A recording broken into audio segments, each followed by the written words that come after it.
上碼頭之後，抬頭一望，已經望到天主堂啦。係啊，係。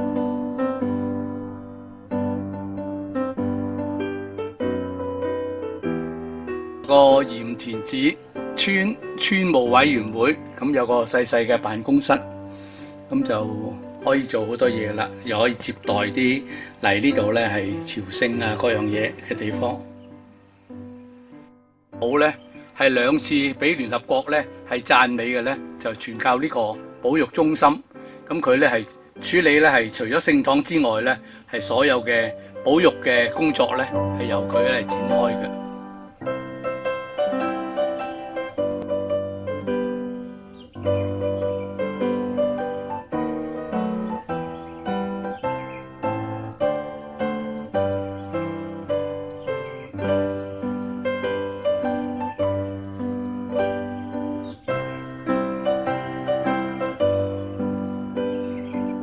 咧就落去個鹽田嗰度啦，捷徑呢度有一個靈修之家，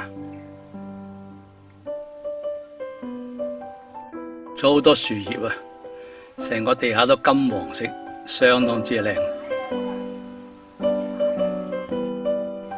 出邊咧係個海啦，一路啲水咧就會，如果唔係太大潮嘅時候咧，咁就慢慢咧就由呢度咧係流入嚟，集中喺呢度。咁然後咧係要攞嚟曬鹽咧，就係攞佢啲水啦。但係每一年咧唔係時時都曬到嘅。咁而家初步咧就係9月至12月呢3個月裏邊咧就可以生產到一啲鹽出嚟。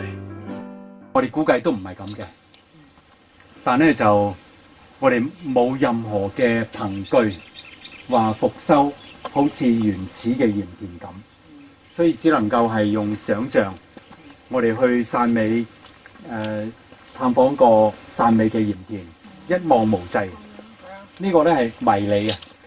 去過台中同台南咧，都係海邊度咧一幅過啦，就即係大過我哋成個島咁滯嘅。去到我哋點樣可以有限嘅地方咧，嚟做到一個希望達到有啲教育味道嘅啲鹽田設計咧咁樣。咁我哋係無中生有咁樣設計啊。先嚟呢個池，潮漲咧係成6尺高嘅，咁所以啲水咧海水咧就可以嗰邊路湧入嚟嘅時間潮漲咧，就係海水啊呢度。咁呢一個係攞到係聯合國一個係 heritage 嘅 industrial heritage 嘅。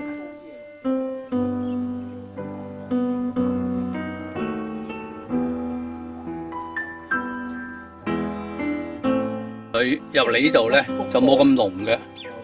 咁首先咧呢度放水入嚟，喺隔離個泵咧泵過嚟嘅。呢個係最原先嚟海水入嚟先入嚟呢個池嘅。咁而家由第一個池就過嚟，再濃啲就過嚟第二個池，再到佢再濃啲咧，又過嚟第3個池啦。咁但係池同池之間咧就好難塞得住喎。咁佢哋發覺咧，用呢啲氣球咧就可以做到呢一個效果啦。呢就係個氣球，池與池之間嗰個波嚟㗎啦。咁呢個係第2個鹽水田，第1個就喺遠啲嗰個位。初步咧係較為淡啲嗰啲，不過濃度都高嘅咧，就先擠入呢個池。咁啊錫住佢，費事啲雨水搞到佢溝淡晒，所以咧就俾個蓋佢遮下。呢個係濃鹽水嘅池，咁呢度咧係將佢抽上嚟，咁呢度咧就會有個導管一路咧係拉出嚟，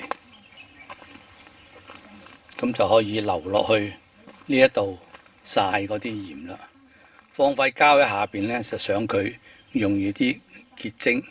咁咧就當好天嘅時間咧，就喺個濃度高啲就抽出嚟，再喺呢個咧係結晶嘅鹽田裏邊咧，係使到啲海水咧係結晶啦。咁初步咧製成嘅鹽咧，睇下有冇收成喺呢度先，就應該喺呢度下邊咧就有啲啦。幫助住嗰啲濃度高嘅，但係如果咁大個咧就好難曬，所以佢哋發明咧，原來曬鹽咧都有湯房嘅，一格格呢啲湯房咧就等佢快脆啲，佢下邊咧就擺塊膠，等佢咧曬到啲鹽出嚟嚟㗎啦。哇，好白淨，好白好白。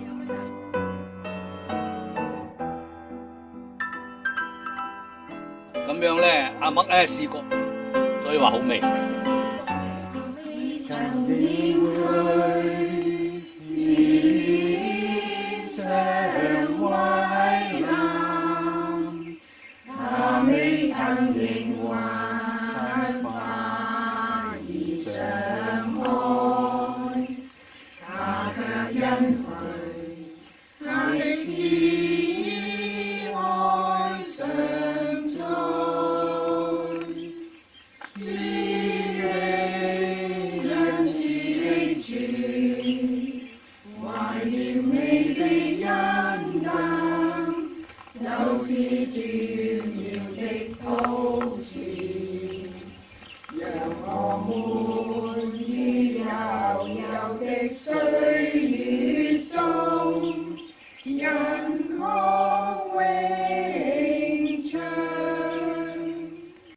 係鄉村嘅餐，佢特登係坐船入嚟啊，為我哋準備咗呢午餐。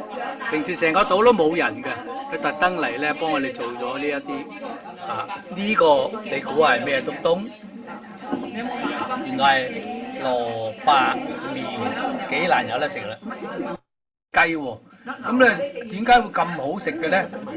呢個食咗落肚啦，冇辦法，唯有影下呢個招牌啦。用啲龍眼柴嚟燒，好似人哋燒鵝啊、燒鴨啊有特別嘅柴嘅，啲荔枝柴，而家嚟燒噶啦。5年前斬定㗎。5年前嘅，咁啊好似嗰啲酒啊越嚟越香，原來柴都會老柴先得嘅，即係我哋呢啲咧就老柴啱晒，正嘢。爐咧幾多度都要？攝氏200幾度先。要200幾度嘅，而家燒完凍咗隻爐咧，都仲有100幾度。咁原來咧佢就擺啲雞入去，而家我哋感到啲熱量啊！咁而家咧呢啲柴咧就係嗰啲係龍眼嘅樹嘅柴，咁一燒咧燒5隻嘅啫，呢個爐好大個嘅，咁高一路嗰啲煙咧就可以上上邊屋頂嗰度噶啦，真係好科學化。雖然係鄉村地方，好多次先成功啊！淨係燒熱個爐咧都要個幾鐘嘅，咁啊燒到夠溫度先擺落去，再要燒個幾鐘頭。嗰隻雞咧先至成功嘅。儲備啲龍眼樹嘅柴咧就喺呢度啦。原來打得咁犀利，嗰隻雞咧先燒到咁好食嘅。咁佢咧仲有用啲香料嘅喎，用咩香料啊？呢個沙薑粉。沙薑粉就唔使落鹽啦。要鹽。落鹽、沙薑粉，仲有咩啊？糖啊！咁個絕招咧就喺呢度噶啦。但係啲柴咧，你就真係要有呢啲先得噶啦，要有爐先得噶啦，學唔到噶啦。條村都係姓陳嘅，懷仁居，唔好讀錯懷仁啊，懷仁啊。咁呢度咧就係有冇外姓人咧？有，嫁過嚟嗰啲就係有啦。嫁咗之後都姓埋陳噶啦。阿村長嘅親人有鎖匙，打開俾我影。村長間屋就係咁樣啦，應該係陳先生有相喺度，原汁原味，鄉村風味。難得你喺呢盞燈嘅設計，別出心裁。你知唔知道原本係咩嚟嘅？就係阿黃飛鴻攞嚟打石堅、打交嗰陣時間用嗰個橋凳。哇！原來可以咁藝術，做到間咁嘅燈出嚟，真係冇得彈啦！村長果然係村長，真係有諗頭，用咗原始嘅嘢。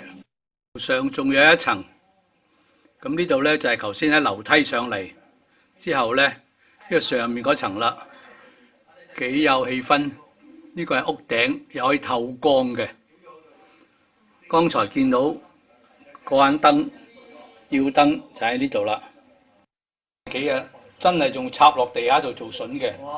睇下呢啲木結構仲係原汁原味，所有啲原木喺翻晒度，所以咧係保護得好好啊，難得。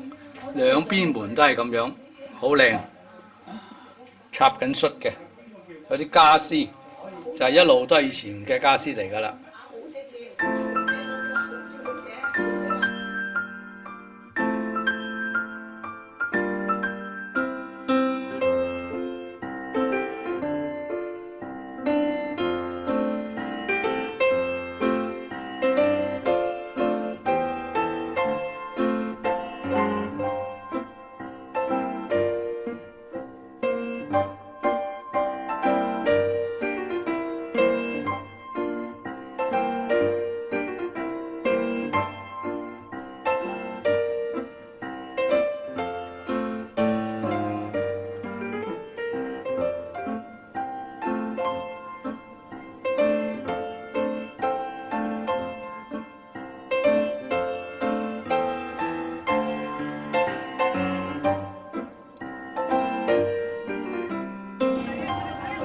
仲有其他啲船咧係專船咧嚟呢度嘅，咁啊呢日細啲嘅。